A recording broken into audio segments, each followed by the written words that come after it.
잠깐 기도하시겠습니다. 사랑의 하나님, 지난 한 주간도 은혜와 평강 중에 살게 하심을 감사드립니다. 부족함 없는 하늘 복을 주셨지만 세상 삶의 욕망으로 온통 부족하다고 투덜대며 원망하며 불평하며 살았습니다. 우리의 죄와 허물을 용서하시고 오늘 주님 앞에 나와 드리는 이 예배를 받아 주시옵소서. 오늘 이 예배 중에 임재하셔서 은혜 위에 은혜를 더하여 주시기를 원합니다. 또한 이 거룩한 주일에 기도합니다. 멀리 선교지에 있는 선교사님들과 그 가족들을 주님 붙잡아 주시옵고 우리 협력교회 목회자들과 성도들을 축복하여 주시오며 일터와 외국의 객지에 나가 있는 우리 성도님들 주님 붙잡아 주시고 병상에서 치료받으며 고통 중에 있는 성도들도 주님 기억하여 주시고 치료와 회복의 은혜를 허락하여 주시옵소서. 하나님, 능력의 손으로 만져주시고 새 힘과 새 능력을 옷 입게 하여 주옵소서. 그리하여 평안의 소식만을 서로 주고받게 하여 주옵소서. 이 귀한 시간 악함하게 틈타지 않도록 성령께서 붙들어 주시고 부족한 중이 하나님의 말씀을 증거할 때에 능력의 말씀이 되게 하여 주시옵소서. 하나님의 뜻이 온전히 전해지는 복된 시간 되게 하여 주시옵소서. 감사드리옵고 예수님 이름으로 기도드리옵나이다. 아멘. 아멘. 할렐루야. 아멘. 주님 안에서 평안하셨습니까? 아멘. 네, 정말 지루한 폭염과 장마가 계속되고 있습니다. 여러분 잘 아시지만 이번 이 폭염과 장마는 기후 위기로 말미암아 지구 온도가 섭씨 1도 정도 올라갔다고 합니다. 그래서 수증기가 많이 증발되어서 그 수증기가 국지적인, 아무튼 그때그때 어떤 때는 이 기상청 예보와도 다르게, 물론 요즘은 잘 맞더라고요. 다르게 때로는 집중적인 호우를 발생해서 우리 재산에 피해를 주고 소중한 생명을 앗아가는 그런 일들이 우리에게 있습니다. 여러분, 우리가 환경에도 더 관심을 가지고 기후위기에도 관심을 가지셔서 정말 좋은 세상을 우리 후손들에게 물려줘야 되지 않겠습니까? 정말 아열대 지방으로 이 지역으로 이제는 기후가 바뀌어가지고 예전에는 저 밑에 지방에서 사과가 잘 되고 재배가 좋았다고 하는데 이제는 잘 되지 않는다고 하고 오히려 위로 올라가는 그런 어떤 이상 현상이 생긴다고 합니다. 여러분, 항상 우리가 이 기후 위기에 잘 대처하시고 여러분 또 안전과 건강에도 신경 쓰셔서 항상 여러분 영육간에 강건하시고 주님께서 소망하시는 모든 일들이 또 여러분 기도하는 모든 기도 제목이 주님 안에서 형통하게 이루어지시기를 주님 이름으로 축원합니다. 아멘. 자, 우리 옆에 있는 분들하고 반갑게 인사합니다. 오늘은 샬롬, 주님께서 우리와 함께 하십니다라고 인사합니다. 시작. 샬롬, 주님께서 우리와 함께 하십니다. 아멘. 아멘. 네. 자, 우리 이번에는 마음을 담아서 우리 같이 옆에 있는 분을 축복합시다. 주님 이름으로 사랑합니다. 축복합니다. 시작. 주님 이름으로 사랑합니다. 축복합니다. 아멘. 아멘. 한 다른 우리 교회 슬로건 한번 올릴 수 있을까요? 예, 여러분 이게 잊어버리면 안 되니까 한 달에 한 번 합시다. 아시죠?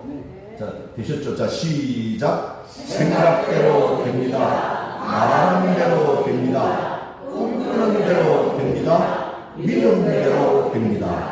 아멘. 믿으시기 바랍니다. 아멘. 네, 저는 오늘 에베소서 1장 1절에서 7절 말씀을 중심으로 하늘에 속한 신령한 복이라는 제목으로 함께 말씀의 은혜를 나누기를 원합니다. 여러분 같이 한번 따라해 주시면 감사하겠습니다. 하늘에 속한 신령한 복. 시작. 하늘에 속한 신령한 복. 아멘. 정말 중요한 말씀입니다. 하늘에 속한 신령한 복. 제가 지난주에 우리 영혼 구원, 한 영혼을 구원해야 된다는 말씀을 드렸는데 왜 한 영혼을 구원해야 되는지에 대한 이야기를 오늘 좀 하려고 합니다. 여러분, 우리가 구원을 받았다고 확신한다면 아직도 구원이 필요한 이웃들에게 빚진 심정을 가지고 복음을 전해야 되는 것입니다. 기도하며 전도해야 되는 것입니다. 근데 무조건 전도한다고 되는 것이 아니고 복음을 전한다고 되는 것이 아닙니다. 그것을 하기 위해서는 우리가 몇 가지 준비가 필요합니다. 그 준비 중에 하나는 뭐냐?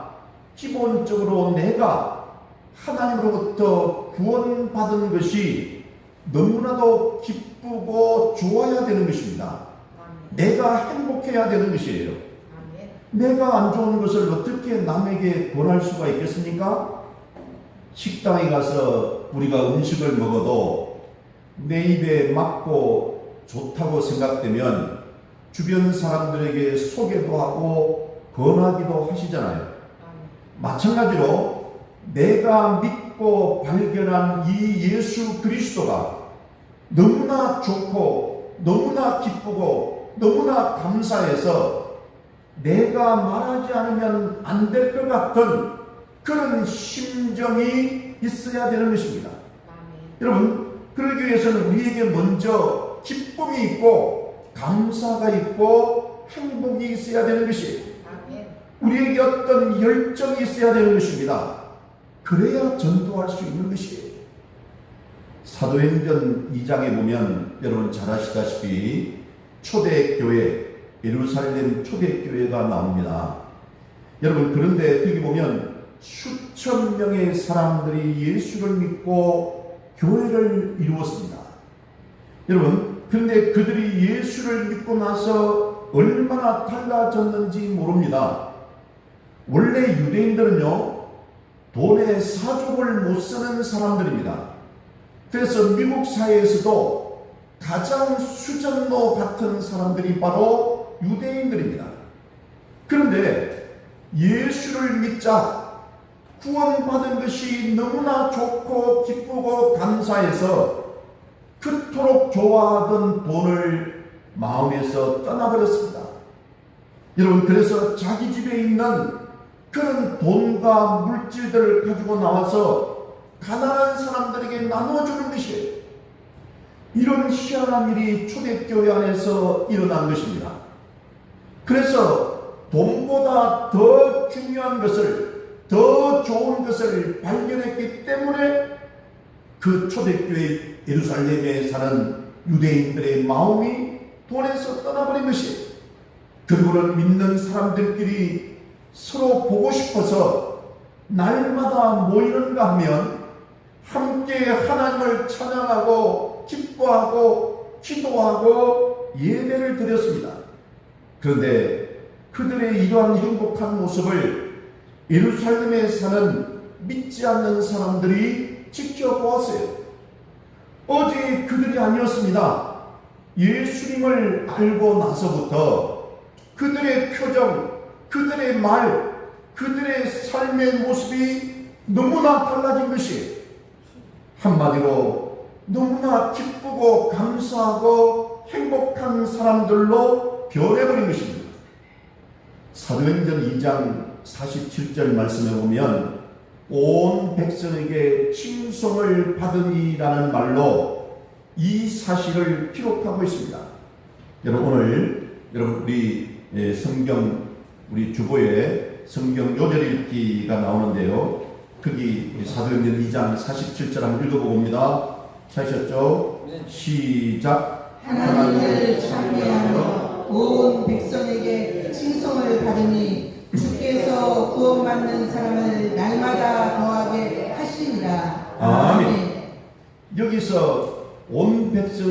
칭송을 받으니라는 말은 그 사람들에게, 그 유대 예루살렘에 사는 사람들에게 호감을 주는 사람이 되었다는 것입니다. 여러분, 다른 사람들에게 호감을 주고 매력을 준다는 것은요, 쉬운 일이 아닙니다. 자기가 교만하고 욕심이 많고 자기밖에 모르는 사람을 과연 사람들이 호감을 가지고 좋아하겠습니까? 그렇지 않습니다. 여러분, 저 사람들이 하루하루 지겨워서 죽지 못해서 사는 것처럼 보이던데, 아니 갑자기 예수를 믿고 나서 저렇게 밝고 기쁘고 행복한 사람이 되어버렸네? 뭐가 있기는 있는가 봐. 예수 믿는 것이 그렇게 좋은가? 라고 말하도록 만들었다는 것입니다. 그래서 47절에 보니까, 그 뒤에 보니까 주께서 구원받는 사람들을 날마다 더하게 하시니라고 했어요. 여러분, 그렇습니다. 그래서 다시 말씀드리면, 나도 한번 예수 믿어 봐야 되겠다라고 하면서 교회에 들어오는 사람들이 많아졌다는 것이. 그래서 여러분, 교회의 표정은 밝아야 되는 것입니다. 우리 성도님들, 교회에 드나드는 사람들은 항상 기쁨이 넘치고 활력이 넘치고 행복해야 되는 것입니다.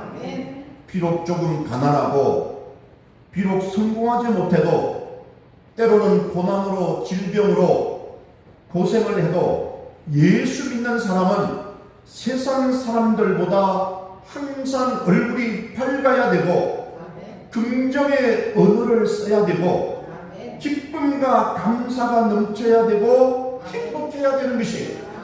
여러분, 세상 사람들이 볼 때 저 사람들은, 예수 믿는 저 사람들은 우리와는 좀 차원이 다르다라고 느끼도록 해야 된다는 것이.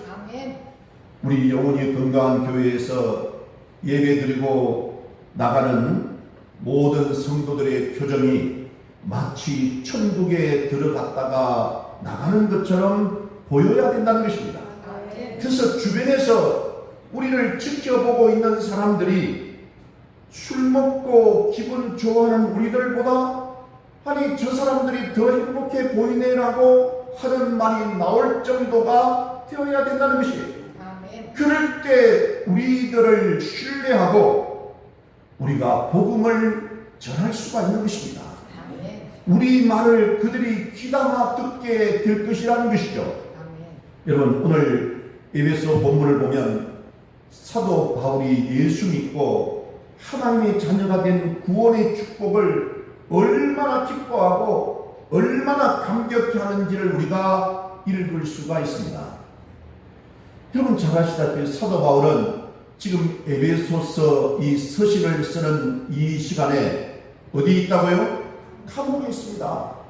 여러분, 그곳에서 자기가 3년 동안 애써서 개척한 에베소 교회 교인들에게 마음을 두고 그들을 그리워하고 있는 것이, 어느 날 기회를 얻어 그들에게 보낼 편지를 쓰기 시작합니다.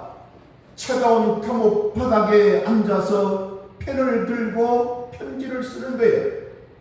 여러분, 하나님이 우리를 구원해 주신 은혜가 얼마나 기가 막힌 복인가를 에베소 교회의 교인들에게 사도 바울은 지금 말하고 싶은 것이에요. 근데 그 첫 마디가 무엇인지 아십니까? 찬송하리로다 라고 했어요. 오늘 본문 에베소서 1장 3절에 그 말씀이 있는데요, 오늘 성경 말씀 한번 읽어보겠습니다. 본문 1장 3절 에베소서, 자 시작. 찬송하리로다. 하나님 곧 우리 주 예수 그리스도의 아버지께서 그리스도 안에서 하늘에 속한 모든 신령한 복을 우리에게 주시되. 아멘. 여러분, 이 말은요, 하나님 영광받아 주시옵소서, 이렇게 좋은 복을 우리들에게 주시다니 참으로 감사합니다라는 그런 내용입니다. 그래서 찬송하리로다.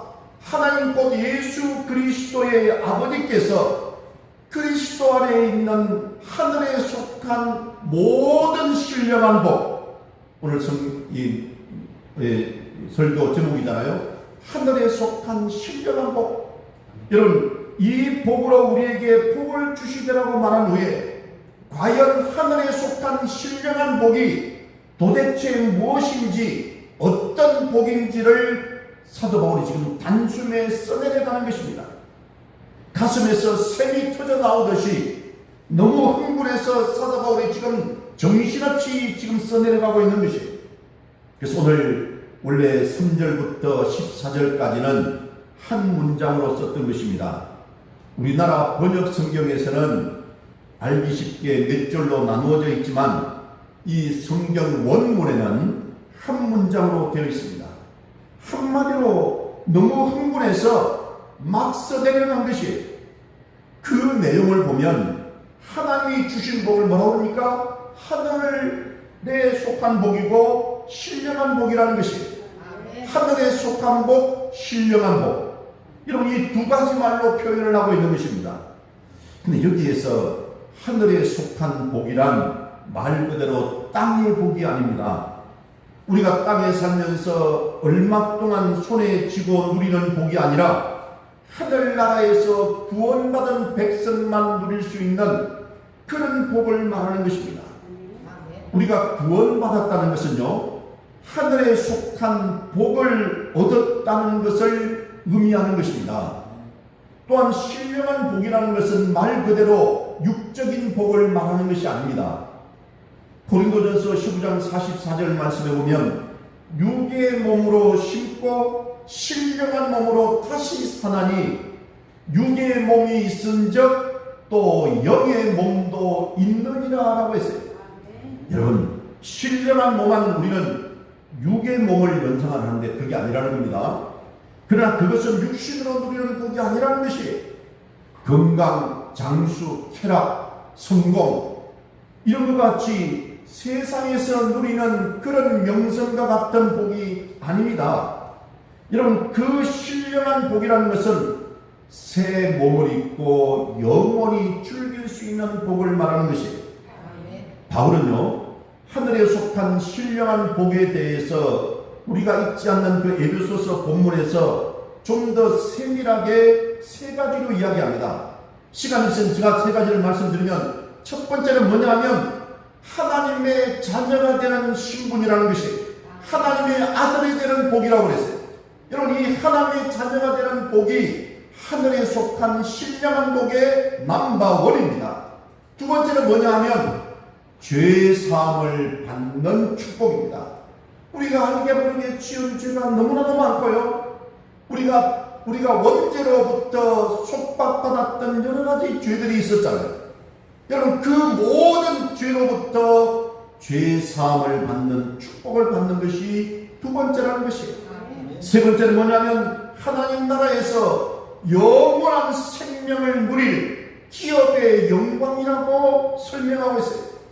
저와 여러분이 이 땅에서 사는 것이 아니라 이 사는 것으로 끝나는 것이 아니라 저 천국에 가서 영원한 생명을 누리면서 우리가 살 수 있는 각각의 기업의 영광이라는 것이 여러분 바울은 이것을 써내가면서 지금 흥분하고 있는 것입니다. 그럼 여러분 잠깐요. 여러분 바울이 지금 감옥에 있다고 했으니까 바울을 지키는 간수의 입장에서 한번 서봅시다. 여러분 로마 감옥에서는 죄수들에게 간수가 있었습니다. 어떤 기록에 의하면 죄질이 나쁜 죄수에게는 간수를 1대1로 붙여가지고 이렇게 감시를 한다고 합니다. 또 죄수의 손에 쇠고랑을 채우고 또 발에도 쇠고랑을 채워서 여러분 간수가 심지어는 그것을 같이 차고 그렇게 감금하는 방식이 당시 로마 감옥의 형편이었다고 합니다. 물론 바울을 그렇게까지 감금하진 않았다 해도 그를 감시한 간수 입장에서 보면 참으로 한심하게 생각했을 것 같습니다. 아마 속으로 저 사람 참 불쌍한 사람이다. 겉으로 보기에는 똑똑한 것 같은데 어쩌다가 저 꼴에 대해서 감옥에 들어왔을까 하고 생각했을 것입니다. 사실 사도 바울은 자신의 운명을 알 수 없는 형편입니다. 어쩌면 평생 그 감옥에서 벗어나지 못하고 죽을지도 모릅니다. 아니 재판을 받고 난 후에 사형장으로 끌려가서 죽임을 당할지도 모릅니다. 사실은 사형을 당했잖아요. 여러분, 실로 어떤 운명이 기다리는지 지금 현재로는 아무도 알 수 없는 그런 형편에 있는 사람이 바로 바울이에요. 그러기에 바울은 항상 불안하고 초조한 모습을 보여야 정상인데, 아니 이게 웬일입니까? 오히려 편을 들고 찬송하리로다 하나님 영광받아 주시옵소서라고 편지를 쓰는 그의 표정을 한번 상상해 보십시오. 어쩌면 너무 기쁘고 감격해서 그 눈에서, 그 바울의 눈에서 눈물을 흘렸는지도 모릅니다. 아니면 글을 쓰다가 두 손을 번쩍 들고 하나님 감사합니다, 하나님 영광받아 주시옵소서라고 큰 소리를 쳤는지도 모릅니다. 그런 글을 그 감옥에 있는 간수가 지켜보면서 무슨 생각했을까요? 아니 도대체 무엇이 저 사람으로 하여금 저렇게 행복하게 만들 수 있을까? 무엇이 저 사람의 얼굴을 저렇게 편안하게 만들 수 있을까? 나에게 없는 것이 어떻게 저 사람에게는 있을까? 이런 이유로 바울 곁에 접근했던 감옥의 간수들이 예수를 믿고 많이 주님 안으로 돌아왔다고 합니다. 우리 모두가 이런 행복을 가져야 된다는 것이, 그래야 우리가 안 믿는 사람들에게 예수를 이야기할 때 그들의 마음을 끌 수 있지 않겠습니까? 너무나 좋은 것이 예수 믿는다니까? 하나님으로부터 구원받는 것 얼마나 감사한 일입니까? 제자들은 예수님께 모든 것을 다 맡기고 주님을 따르겠다고 했어요. 세상에 있는 욕심, 출세, 무슨 이런 것들 다 버리고 주님을 따르겠다고 했어요. 그렇습니다. 세상 것을 다 버리고도 예수님을 따라도 조금도 후회하지 않는 것이 우리의 구원이라는 것이, 그래서 바울은 예수 믿기 전에 좋다고 생각했던 것을 다 배설물처럼 버리고 오직 예수만 믿기로 작정했다고 그렇게 말했습니다. 당시 소아시아 교인들은요, 로마의 핍박으로 인해서 마치 지금 북한에 있는 우리 성도들처럼 모든 자유를 다 빼앗긴 상태예요. 가족과도 흩어진 채 갑바도니아라고 하는 그런 곳에서 토굴을 파고 들어가서 살면서도 끝까지 믿음을 지킨 사람들입니다. 그런데도 베드로 전서에 보면, 아니 토굴에서 살고 있는 그들이 정말 엄청난 핍박 속에서 생명의 위협을 받고 있는 그들이 날마다 기뻐했다고 나옵니다. 그래서 주변 사람들이 찾아와서 도리어 질문을 하고 했습니다. 아니 당신은 무엇이 그렇게 좋아서 기뻐합니까?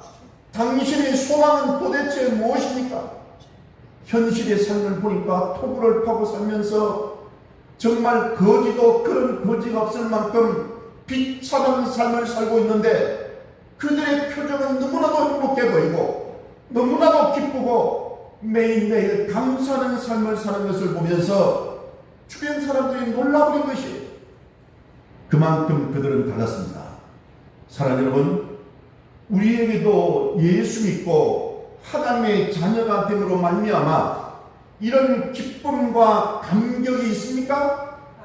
과연 여러분 마음속에 진정한 기쁨과 감사와 행복이 있느냐는 것입니다. 여러분, 구약시대 성도들인 이스라엘 백성들에게 있어서 평생의 꿈은 뭐냐면 하나님이 주시겠다고 약속하신 젖과 꿀이 흐르는 팔레스타인의 가나안 땅에 들어가는 것이었습니다. 그리고 그 가나안 땅에서 복을 받아서 건강하고 장수하고 부자가 되고 자녀들이 번성하고 명예와 권력을 누리게 되는 축복을 소유하고 사는 것이 구약시대의 성도들의 꿈이었습니다. 따라서 창세기부터 시작해서요, 구약 전체를 보면 모든 초점이 뭐냐 하면 가나안 땅에 들어가서 하나님의 복을 받는 것이에요. 근데 여러분, 오늘날 저와 여러분 우리들 중에 저기 있는 요르단, 이스라엘, 시리아, 있는 그 팔레스타인에 들어가기 위해서 예수 믿는 사람이 있습니까? 아무도 없습니다. 그 팔레스타인 땅에 들어가서 장수하고 건강하고 재산과 복을 누리기 위해서 예수를 잘 믿는 사람이 있습니까? 떡반죽이 복을 받고 광주리가 복을 받고 들에가도 복을 받고 집에 들어와도 복을 받는 등 그 땅에 들어가서 누릴 모든 복을 다 얻기 위해서 예수 믿는 사람이 있느냐는 것입니다. 아무도 없을 것입니다. 구약에 있는 모든 내용은 하나님이 예수 안에서 우리에게 주신 구원, 다시 말해서 하늘에 속한 신령한 복을 우리에게 깨우쳐 주시기 위한 하나의 예비적인 시청각 교육에 지나지 않는다고 저는 생각합니다.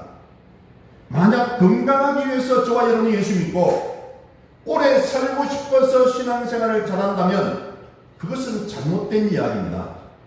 정말 건강하고 싶으면 병원 의사하고 결혼을 하든지, 근데 병원 의사하고 결혼해도 금방 돌아가신 분이 계시더라고요.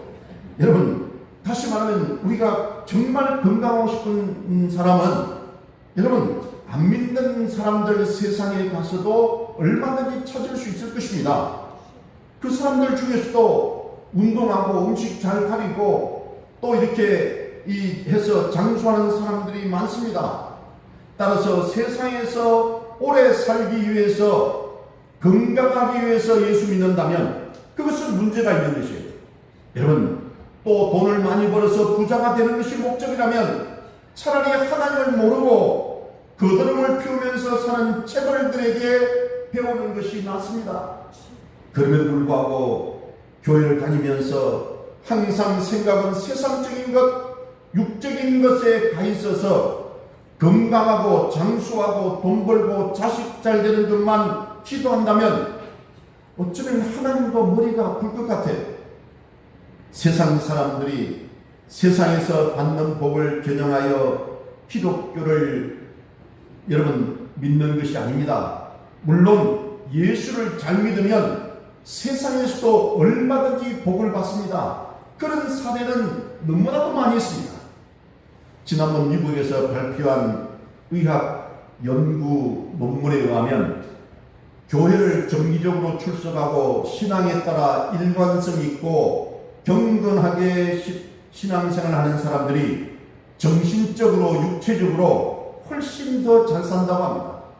또 그들의 자손들도 잘 되는 것입니다. 예수 믿는 경건한 가정의 자녀들과 후손들이 잘 살고 잘 되더라는 것입니다. 지금은 그렇지 않다고 할지라도 반드시 하나님께서 은혜와 축복을 주시는 것입니다. 그래서 여러분, 예수를 잘 믿으면요 건강의 복도 얼마든지 받습니다. 근데 여러분, 믿음 좋은 사람치고 술 먹고 폭력을 휘두르는 그런 알코올 중독자가 있습니까? 저는 못 봤습니다. 믿음 생활 잘하는 사람 치고 날마다 담배를 입에 물고 있는 골조를 봤습니까? 저는 못 봤습니다. 믿음 좋은 사람 치고 마약에 손대는 사람 봤습니까? 믿음 좋은 사람 치고 도박이나 노름으로 인생을 허비하는 사람을 봤습니까? 저는 아직 본 적이 없습니다. 그만큼 우리가 하나님으로부터 건강의 축복을 받는 것입니다. 뿐만 아니라 예수를 잘 믿으면 우리 결혼생활, 가정생활도 훨씬 행복합니다. 어떤 여론조사에서 만일 당신이 세상에 다시 태어난다면 지금 살고 있는 남편 또는 아내와 다시 결혼하겠는가? 라고 질문을 했다고 합니다. 저도 부끄럽지만 이 질문을 제 아내에게 했다가 내가 미쳤나? 라고 이야기를 해서 좀 충격을 받았는데, 근데 다시 결혼하겠다고 하는 사람이 30% 정도가 되었다고 합니다. 근데 문제는 안 믿는 사람보다 예수 믿는 사람이 2배가 더 많았다고 하는 것이, 여러분, 그만큼 예수 믿는 사람의 가정이 행복하다는 것이, 다시 말하면 다시 지금 살고 있는 남편이나 아내하고 결혼하겠다는 사람이 30명이라고 한다면 100명 중에서 30명 중에서 예수 안 믿는 사람은 10명이고 예수 믿는 사람이 20명이더라는 것이, 여러분, 그러니까 예수 믿는 사람들의 가정이 훨씬 더 행복하다는 것이, 이처럼 육적인 것, 세상적인 것도 하나님께서 때를 따라 주시는 것입니다. 근데 우리가 정말 잊지 말아야 될 중요한 사실은, 하나님께 주시는 진짜 복은 세상적이고 육적인 것이 아니라는 것이에요. 하나님은 그런 복을 성경에다가 약속하지 않으셨습니다. 하나님께서 약속하신 복은 오늘 설교 제목과 같은 하늘에 속한 신령한 복이라는 것이에요. 그리고 세상에 있는 육적인 복들은 우리가 신앙생활 잘하고 하나님 말씀에 순종하면 결과적으로 따라오는 복들입니다. 그래서 하나님께서 자기 이름을 걸고 약속한 복이 있어요. 그것은 지금 바울이 너무나 좋아서 소리쳤던, 감격했던 하늘에 속한 신령한 복이라는 것입니다. 우리가 예수 믿고 얻은 구원이죠. 여러분, 이 복을 하나님께서 우리에게 약속하셨음을 꼭 기억하시기를 바랍니다. 그러면 왜 하나님께서 이렇게 세상에 속한 육적인 복을 약속하지 않았을까요? 그것은 한마디로 허무하기 때문에 그렇습니다. 여러분, 전도서에 나오는 솔로몬, 하나님이 솔로몬이라는 위대한 왕을 들어서 세상적이고 육적인 복이 얼마나 허무한 것인가를 폭로하셨어요. 여러분, 그 솔로몬 왕이 얼마나 부귀 영화를 누렸습니까? 그런데도 거기 보면, 성경 보면 모든 것이 헛되고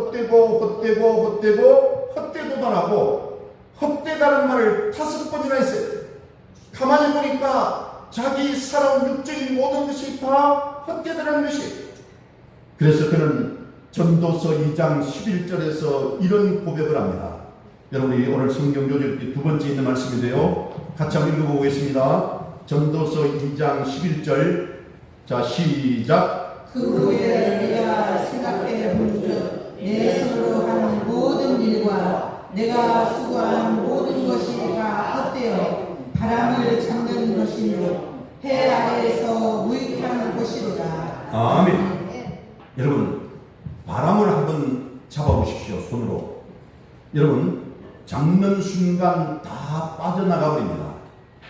순간적인 쾌락, 명성, 부여 또는 모든 눈에 보이는 아름다운 것들은 지나고 보니까 마치 바람 잡는 것과 같다는 것이에요. 제가 여러분 좀 엉뚱한 이야기지만, 이 러시아 여성들이 젊었을 때는 얼마나 미인이고 이쁩니까? 모델들이, 전 세계 모델들 중에요, 러시아 여인들이 많습니다. 러시아 우리 쉽게 말하면 우리 그 젊은 아가씨들이. 그런데 연세만 들면 왜 그렇게 좀 보기가 뭐할 정도로 그렇게 늙어버릴까요? 근데 우리 동양 사람들은 그게 좀 덜한 것 같아요. 그게 참 감사한데. 근데 어떻게 보면 세월이 지나면 아름다운 것도 다 아무런 의미가 없다는 것이, 돈, 명예, 권력, 명성, 무슨 소유, 아무런 중요한 게 아니라는 것입니다. 우리 인생 끝날 때, 우리 세상에 올 때 빈손으로 왔다가 빈손으로 가는 것이 우리 인생이라고 하잖아요. 그래서 공술의 공수거라는 말도 하잖아요. 여러분, 돌아가실 때 여러분 가지고 있는 재산, 명예, 권력, 여러분 이 관속에 가지고 가실 분 과연 몇 분이나 있습니까? 아무도 없습니다. 그래서 우리 주변을 보면 인생이 또는 육적이고 세상적인 모든 복들이 얼마나 허무하고 무가치한 것인가를 깨닫기가 너무 어려운 것을 봅니다. 여러분, 10대나 20대는요 마치 영원히 살 것처럼 행동하며 인생을 삽니다. 저도 그랬습니다. 30대, 40대가 되면 인생의 의미를 생각할 겨를도 없이 오직 경력을 쌓고 결혼하고 자녀를 낳고 키우고 돈을 벌기 위해서 또 성공이라는 목표를 향해서 달리는 데만 급부합니다. 앞만 보고 달리는 것이, 여러분 50대가 되었어도 굽이쳐 흘러가는 세월의 급류 소리를 듣지 못한 채 그때를 넘겨버릴 때가 많습니다. 그러다가 이제 60대, 70대가 넘어갑니다. 머리에 흰서리가 앉고 얼굴에 주름이 패이고 뱃살이 두터워지고 숨이 가빠지면서 자기도 모르게 내가 젊었을 때는 말이야 하는 라떼가 습관적으로 자꾸 튀어나오는 그때가 바로 되면 비로소 인생이라는 것이 별거 아니구나를 깨닫게 되는 것입니다. 제가 몸이 좀 뚱뚱해도 예전에는 등산을 매우 좋아했습니다. 산에 가는 것을 참 좋아했습니다. 제가 몇몇 분들이 말씀드렸는데 지난주 월요일 날 우리 목회자들이 쉬는 날이니까 그날 목사님 한 분과 제가 도전을 했습니다. 맨발을 걷고 산을 3시간 정도 탔습니다. 여러분 그런데요, 용기는 100배하고 정말 자신도 넘쳤는데 조금 올라가니까 숨이 가빠지면서요 죽겠는 거예요. 근데 맨발로 일단 맨발 걷기가 좋다 해서 갔잖아요. 긴장을 해서 그런지 다리가 후들후들 떨리는 거예요.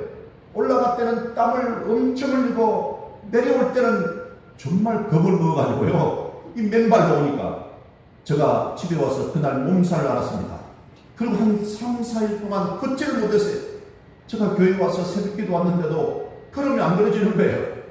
뒤뚱뒤뚱도 아니에요. 엉거정. 정말 제가 등산 갔다가 이렇게 힘든 적은 처음이었습니다. 3일 동안 정말 움직이지를 못하겠더라고요. 제가 옛날에는 안 그랬는데, 여러분, 세월이라는 것, 인생이라는 것, 어느 누구도 젊고 건강한 것이 언제까지 유지되는 것이 아니라는 것이, 오늘 솔로몬은 그 후에야 깨닫는 솔로몬처럼 그 이후에야 깨닫는 것이 바로 인간인 것이, 따라서 이렇게 늦게 깨달았던 빨리 깨달았던 간에 우리 인생의 진면목, 그 세상에 있는 육적인 것의 실체를 보기 시작하면 허무한 것이고 허무한 가슴을 쓸어내는 것입니다. 그래서 똑똑하고 감성이 예민한 사람들은요, 그것을 견디지 못하는 것이, 그래서 극단적인 행동을 취하기도 합니다.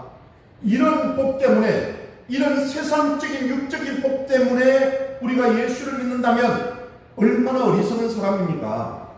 저는 성경을 읽다가 또는 기도로 묵상하다가 또는 조용히 사는 사람들의 모습을 지켜보다가 하나님께서 예수 그리스도를 통해 하늘에 속한 신령한 복, 이 구원을 값없이 주셨다는 사실을 생각하면 정말 저절로 가슴이 벅차오르고 때로는 감동과 감격이 터져나올 때가 있습니다.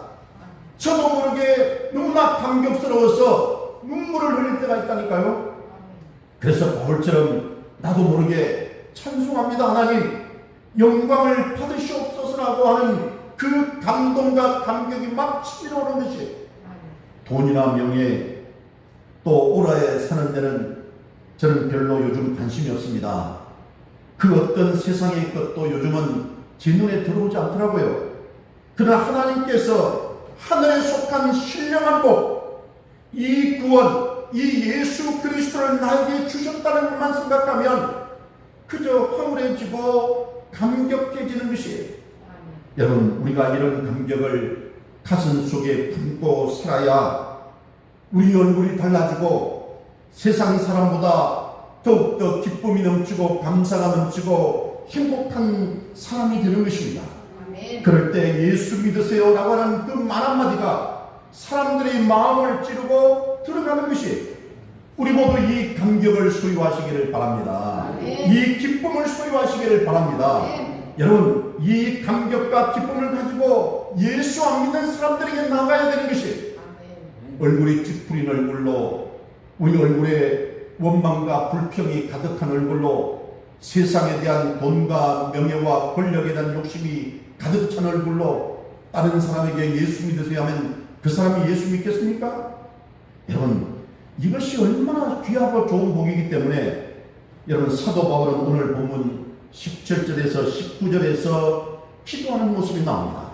오늘 본문 바로 뒤에 있는 여러분 에베소서 1장 17절 19절 말씀 성경에서 바로 보겠습니다. 찾으셨죠? 예, 우리 17절 19절 말씀 같이 한번 읽어봅니다. 시작. 우리 주 예수 그리스도의 하나님 영광의 아버지께서 지혜와 계시의 영을 너희에게 주사 하나님을 알게 하시고 너희 마음의 눈을 밝히사 그의 부르심의 소망이 무엇이며 성도 안에서 그 기업의 영광의 풍성함이 무엇이며 그의 힘의 유력으로 역사하심을 따라 믿는 우리에게 베푸신 능력의 지극히 크심이 어떠한 것을 너희도 알게 하시기를 구하노라. 아멘.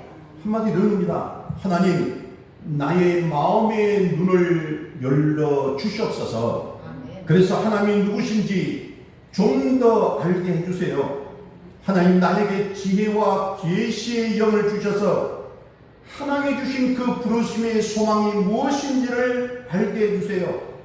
하나님 나라에서 우리가 누릴 그 기업의 영광의 풍성함이 어떠한 것인가를 좀 더 가까이 가서 볼 수 있게 해주세요. 하나님, 성령을 통해서 우리에게 주신 능력의 지극히 크심이 어떠한가를 좀 더 마음으로 느낄 수 있도록 해주세요라고 지금 사도 바울이 기도하는 것입니다. 여러분, 그런 이 좋은 복을 주신 하나님을 더 알고 싶은 거예요. 더 가까이 나가고 싶은 것이에요.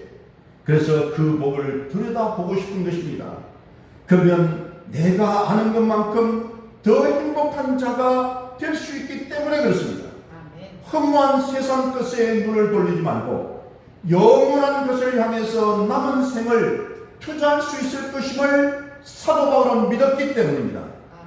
허무한 것에 매달려 사는 불쌍한 사람들을 주님 앞으로 인도하고 싶어하는 하나님의 자비로운 마음을 내가 가질 수 있기 때문에 그렇습니다. 사랑하는 여러분, 그래서 우리가 전도하려면 이와 같은 마음을 가져야 되는 것이, 이 세상 어느 누구보다도 예수 믿음으로 말미암아 내가 기쁨이 넘치고 감사가 넘치고 평강이 넘치고 행복하다는 생각을 내가 해야만 다른 사람에게 예수님을 믿으라고 전할 수도 있고, 그 사람이 그것을 보고 그의 삶을 보고 그를 믿고 예수 앞으로 나올 수 있기 때문에 그렇습니다. 사랑하는 여러분, 이런 복을 하나님께서 저와 여러분에게 주시기를 원합니다. 아니, 우리는 이미 하늘에 속한 신령한 복을 저와 여러분은 이미 다 받은 사람들입니다. 그럼에도 불구하고 우리는 그것이 얼마나 좋은가를 알지 못한 채 세상에 대한 욕심, 다시 말하면 육신의 정욕, 안목의 정욕, 이생의 자랑으로 살고 있는 것입니다. 그런데 여러분, 우리는 지금 얼마든지 지금보다 더 행복할 수 있습니다. 여러분, 세상의 어떤 사람보다도 더 행복할 수 있는 것이 그렇습니다. 여러분, 말씀을 마무리하겠습니다. 예수 믿지 않는 그들에게 당당히 다가가서 예수 믿으세요라고 말할 수 있는 우리 삶의 모범, 또 우리 내면의 능력이 바로 하늘에 속한 신령한 복임을 철저히 믿고 이 능력을 회복하는 여러분의 아름다운 삶이 될 수 있기를 주님 이름으로 축원합니다. 아멘. 기도하십니다. 자비로우신 하나님, 감사합니다. 아무리 쌓고 즐기고 과시를 해도 결국은 바람을 잡는 것 같은 세상적이고 육적인 것들을 우리에게 주시지 않고 오히려 약속하지 않는 하늘에 속한 신령한 복을 우리에게 약속해 주시니 참으로 감사합니다. 예수님을 통해서 이 귀한 하늘에 속한 신령한 복을 우리가 지금 손에 쥐고 있게 해주심을 감사합니다. 마음에 이 귀한 축복을 간직하고 세상을 살게 하여 주시옵소서. 우리에게 진실된 믿음을 주셔서 기쁨을 주시고 감동을 주시고 또한 행복을 주시기를 원합니다. 그리고 이 복이 얼마나 놀랍고 황홀한 것인가를 느낄 수 있도록 우리 마음을 열어 주시옵소서. 우리 감정을 풀어 주시옵소서. 우리 어두운 눈을 주님께서 밝혀 주시기를 원합니다. 그래서 우리 모두가 기쁜 마음으로, 감사하는 마음으로, 행복한 얼굴로 우리 주변에 있는 불쌍한 영혼들을 주님 앞으로 인도하는 성도들이 되게 하여 주옵소서. 감사드리옵고 예수님 이름으로 기도드리옵나이다. 아멘.